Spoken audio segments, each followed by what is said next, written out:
Teman-teman semua, saya diajarkan oleh orang tua saya ilmu yang sangat bermanfaat untuk meningkatkan kekayaan karir saya dan bisa terus membantu ekonomi saya.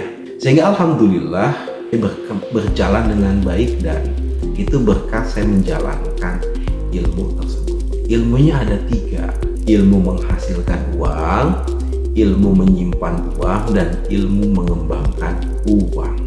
Nah ya, jadi kita akan belajar tentang 3 hal ini.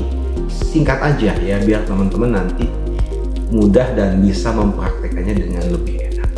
Yang pertama, ilmu menghasilkan uang. Nah, uang itu dihasilkan karena adanya pertukaran nilai, pertukaran manfaat. Ya, kalau teman-teman sebagai seorang karyawan, maka menghasilkan uang dengan pikiran, tenaga, dan waktu untuk mengerjakan pekerjaan yang disuruh oleh perusahaan Anda. Kalau misalnya teman-teman seorang entrepreneur, maka uang bisa dihasilkan dengan memberikan produk dan jasa ya yang bisa membantu menyelesaikan masalah klien Anda.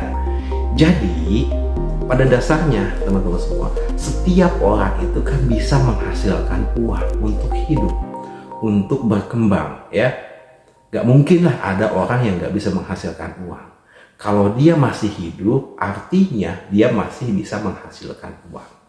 Jadi di poin pertama, teman-teman semua, setiap orang bisa menghasilkan uang dan nilainya tergantung kecerdikan, kerja keras, dan strategi yang dia bangun gitu.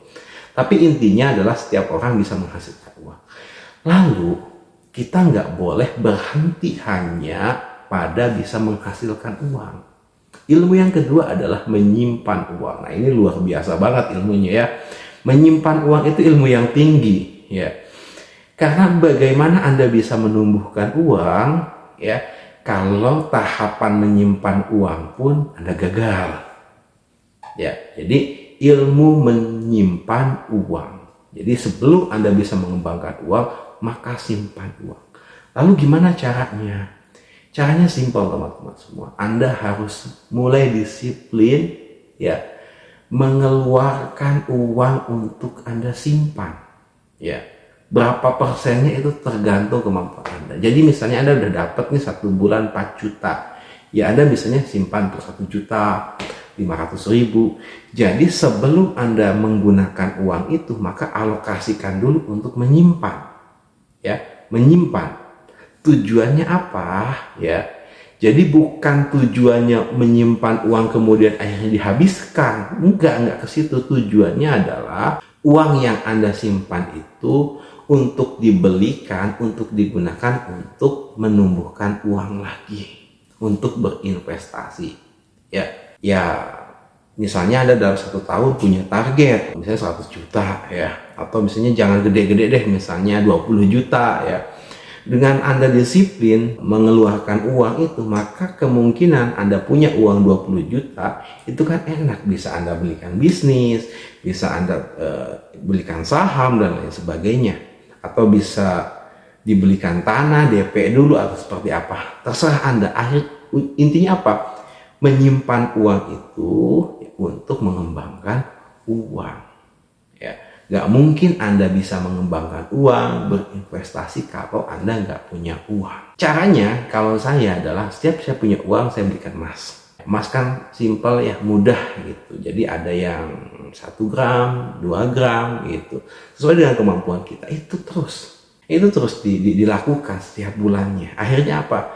Ketika 1 tahun ya kita udah bisa nih punya 30 juta misalnya. Ya sudah, belikan bisnis, ya kan, buka usaha, atau misalnya belikan tanah, atau apapun yang menurut teman-teman bisa tumbuhkan uang ya.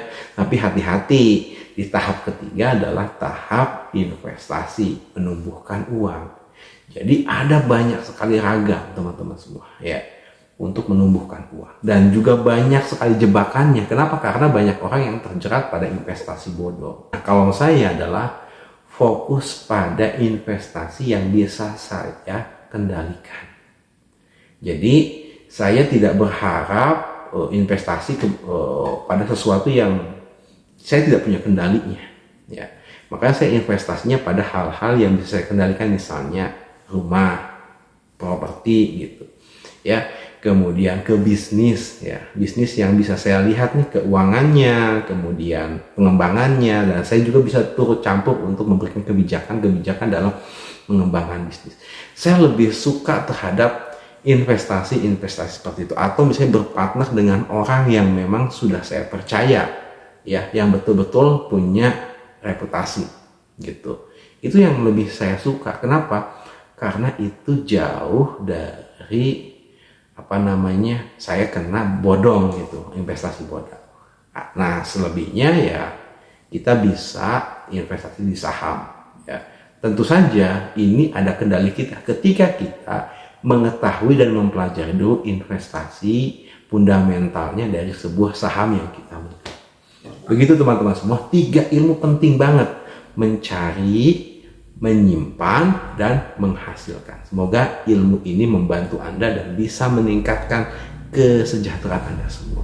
Terima kasih sudah menonton video ini. Semoga bermanfaat.